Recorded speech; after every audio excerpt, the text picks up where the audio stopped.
இன்னைக்கு உனக்கு கொடுத்துத்தான் ஆகணும் என்கிற நிலை. நீ ஓரங்கட்ட பார்த்தாலும் ஒதுக்க பார்த்தாலும் நாங்களே மையம் என்பதை தீர்மானிப்போம். திருச்சி மாநகரத்தின் மையத்தில் பேரணி நடத்துவதற்கு அனுமதிக்காவிட்டாலும் எங்கோ ஒரு காட்டுப்புறத்தில் எங்கோ ஒரு ஓரத்தில் நடந்து போ, நீ ஒதுக்கப்பட்டவன், நீ ஓரங்கட்டப்பட்டவன் என்று எங்களை ஒதுக்கி ஓரத்திலே ஒரு அனுமதியை தந்திருந்தாலும் இன்றைக்கு ஒட்டுமொத்த தேசத்தின் பார்வை இந்த சாலையில் தான், பழைய மதுரை சாலையில் தான்.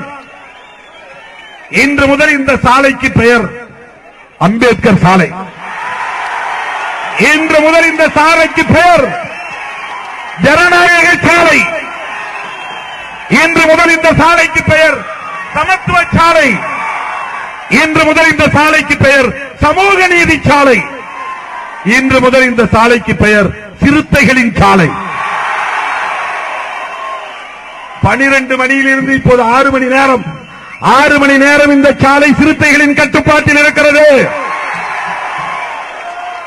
இன்னும் எத்தனை மணி நேரம் ஆகும் என்று தெரியாது.